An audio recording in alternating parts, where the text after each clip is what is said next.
People cannot respect your boundaries if you never set them. Oftentimes, it's not that they're purposefully trying to hurt you intentionally, but it's just that you haven't told them how not to hurt you. This is a very poignant point and something that in our fight for sobriety, we have to keep in mind. Now, the other day I had spoken on a meme that had to deal with alcohol being the only drug that when you're trying to get off of it, you have to run around explaining to people and justifying why you're not taking it as opposed to justifying why you are taking it. And one of the things that comes with that is you're going to deal with people who are going to resist your sobriety. They're going to suggest things like moderation, talk about how you should just have willpower, that you don't have to necessarily take that option. And really what that is just their ability to get you, back on the wagon. Usually with them, because many of the people that we hang around when we drink are other people who are problem drinkers that may not want to admit that they are. But regardless, what you have to remember with these types of individuals is you do have to set boundaries. It can be very uncomfortable when people try to suggest moderation, they resist, or maybe they're dismissive of your attempted sobriety. But you have to remember it is a fight. That's why I always talk about your fight for sobriety. You literally have to fight for it. And that may mean offending some people. That may mean risking some relationships. But what it'll definitely mean in doing that is setting boundaries.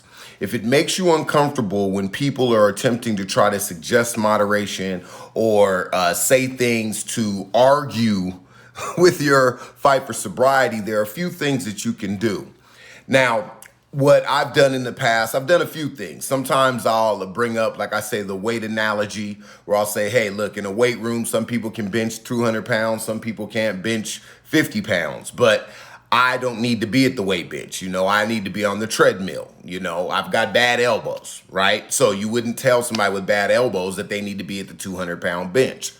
I know my limitations, and this is how I can work out the best. What's good for you is good for you, but I know what's good for me, and therefore, this is how I'm going to live my life, right? Now, when it comes to making people respect your choices, a lot of times you're going to have to assert yourself.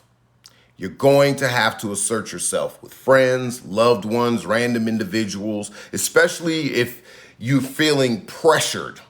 The second you feel pressured, that's when you need to go into fight mode. That's when you need to go on the offensive. So for instance, if somebody asks you to justify why you're quitting completely and maybe suggest moderation, what you can do is you flip it. Automatically start asking questions, asking them questions, interrogating them. Well, why do you think I should still drink? Why do you believe moderation is a better option than complete abstinence? If we know that alcohol causes all these problems, I've told you alcohol caused this problem for me, this problem, blackout, lose job, damage property, lose money, and you're telling me that I should still take some of it in. I'm kind of confused as to why you would have me do that instead of just completely kill it and get rid of it out of my life. What is it about alcohol that I need to the point where I need it in my life even a little bit? And start asking them questions. What you'll realize what you're doing is you're setting a boundary, right? You're letting them know if you're going to go there, I'm going to bring you here. I'm not going to be on the answering question of end of the interrogation. Because one thing you have to realize, I was a communications major in college. And one thing we were taught is that when it comes to questions, whoever's asking the questions is in power and whoever's answering the questions is in the submissive state. So what you do is you take charge of that. Second they ask you a question or a suggestion or make a comment under your post suggesting moderation, hit them. Well, why do you think moderation is better than abstinence? We have all of this evidence that alcohol leads to a lot of negative things. What is so good about it that I need it? Explain to me why you think I need it in my life, even a little bit. What you'll realize, that conversation will get cut short very fast. If they're posting under your, comments under your post, hit them. Boom, boom, boom. Why do you think I need it? I know I have an alcohol problem, abuse problem. I know I have no problem admitting that. Let me ask you this. Do you have an alcohol problem? No? Okay, well, if it's no, then I guess moderation will work for you. Good for you. You're not here to fight for somebody else's sobriety. You're there to fight for yours. So, hey, you want to be a drunk? Sure business. Don't suggest it to me because I can justify why I don't need to have alcohol. It's absolutely useless. There's nothing I benefit. I don't, doesn't bring anything to my life outside of a buzz. And even that buzz can result, it may feel good for the moment, but it'll result in negative things in the future. So for you, maybe you need the buzz in your life. Do you need to depend on alcohol? I don't need to depend on it at all. So why would I? And make them start asking, interrogate them. Go completely on the offensive. I guarantee you this conversation is a stop. Especially once they know you're willing to fight for your sobriety. And fighting means going on the offensive. It doesn't mean justifying yourself, defending yourself to these people. Now, for people you love, like I said, I always start with the weight analogy because I like to get people, especially if I love them, and I know what it is a lot of times is they want to be comfortable drinking around me. So I let them know, hey man, it's like, if I walked into an LA Fitness and you were in there hitting the 400-pound bench, would you really feel bad because I can't hit 400 pounds and get off the 400-pound bench and sit over there with the 50-pound weights with me? No. So go ahead. No big deal. Now, but once they start coming into me about why I'm not moderating, why I quit completely, as soon as I feel like that pressure, I'm on you. I'm giving pressure. I'm giving it. Period. To the point where if I got to start cussing your little ass out, I'm going to do it. Because what you're going to understand is I'm in control of me. You don't run shit here. Period. And if you want to go there, I'm going to make it as uncomfortable as possible for you to ask me to compromise my sobriety. I'm not going to do that. I don't negotiate with terrorists. As far as I'm concerned, alcohol is a terrorist to me. I don't negotiate with that. If you want to negotiate with that, you want to play around with it, no judgment here. Enjoy yourself, but don't bring that over here. Don't bring that over here. And some people, that's all they're going to be able to respect and understand. Some people you can give them, the weight analogy or, something, nice, and then they leave it alone. But others that persist, and it's usually going to be people that know they need to quit too, right? They know they need to quit.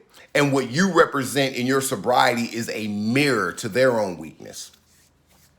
Yeah. And that a lot of times, that's why, I talk in my book, Sobriety in Black, about reaction types to your sobriety. And there are different reaction types. So the regressive reaction type, that's the person that will sit there and literally have an argument with you about, why you're not moderating, why you make you feel bad. Well, you should just have willpower. Well, I don't have it. I'll tell them in a minute. I ain't got it. I don't have a governor switch inside of me. Once I start drinking, I've told people, look, you don't want me drinking because if I start drinking, there ain't gonna be enough the rest for the less. I'm sorry, I'm sure slipping. There's not gonna be enough left for the rest of you.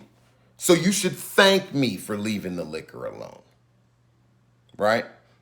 But if you get to a point where people are getting aggressive, they kind of, a little bit too.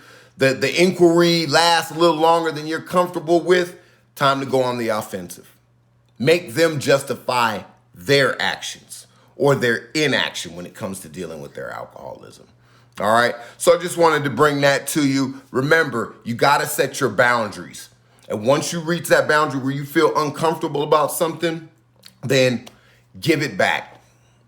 Fight fire with fire. You have to fight for your sobriety. And if that means making people uncomfortable and upset that come to threaten your sobriety or ask you to compromise it or try to demand you compromise it or make you feel bad, right, about your fight for sobriety, your choice to improve your life, then you need to, go on the offensive and be prepared for that. Because there are some days where you're not going to make it if you're not willing to do that. All right. And what you'll realize is once you start setting those boundaries, it becomes a lot easier because once people know that your sobriety is not something to play with, they're not going to play with it. Trust me, they're not going to play with it. All right. So I hope you guys have a great day. I hope you feel empowered about your fight for sobriety. You should, because as sober soldiers, this is what